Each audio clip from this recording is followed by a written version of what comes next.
Halo, sedikit update ya kemarin di leaderboard ini karena jadi sebenarnya sesuai dengan namanya mindful gitu ya. Saya ingin aplikasi ini membantu orang nggak cuma kerja tapi juga lebih mindful terhadap hari-harinya ya, menjaga fokus dan juga pastinya tidak apa ya tadi terlalu banyak kerja yang pada akhirnya secara long term akan menyebabkan dia produktivitasnya menurun ataupun kualitas pekerjaannya menurun karena terlalu capek, karena burnout seperti itu gitu ya. Tapi di sisi lain saya paham juga ada beberapa orang yang sedang dalam fase apa ya hustle gitu ya, hustle gitu.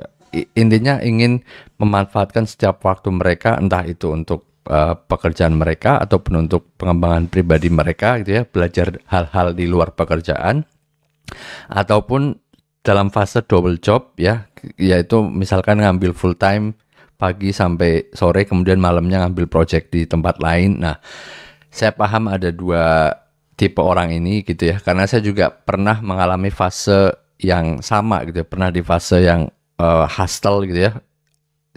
Saya ingin pokoknya setiap waktu saya gunakan untuk ya entah belajar, bekerja, terus-terusan gitu sampai malam.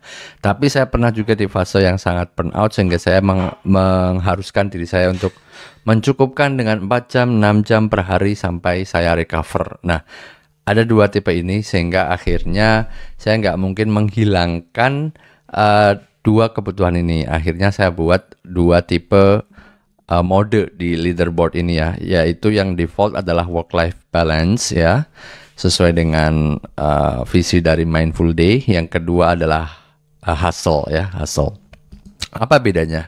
Bedanya adalah di tipe work-life balance itu kita batasi ya.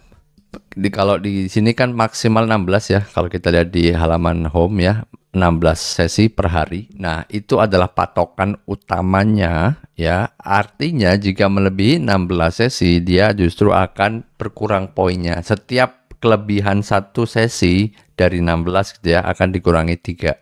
Jadi kalau misalkan 17, berarti akan minus 3. Kalau 18 sesi dalam sehari, artinya akan minus 6 dan seterusnya kayak gitu. Kita coba lihat contohnya dari history leaderboard yang kemarin ya. Di sini kita lihat nomor 1 adalah Mas Riko Putra Pradana dengan 16 sesi ya, artinya sempurna nih. Dengan 16 sesi atau 8 jam dia masih punya spare waktu yang lainnya untuk kegiatan lainnya, entah untuk olahraga, family time dan lain-lain.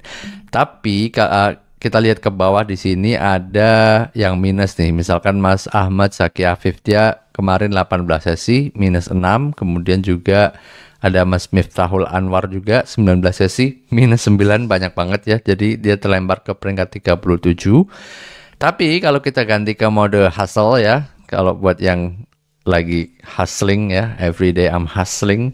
Nah, di sini kelihatan Mas Miftahul Anwar nomor 1 nih, 19 sesi. Kalau di mode hustle tidak ada pengurangan poin ya. Jadi tergantung kalian sedang di fase mana dan ingin berusaha untuk masuk ke leaderboard pakai yang mana gitu ya, pakai yang hustle atau pakai yang default work life balance, silakan.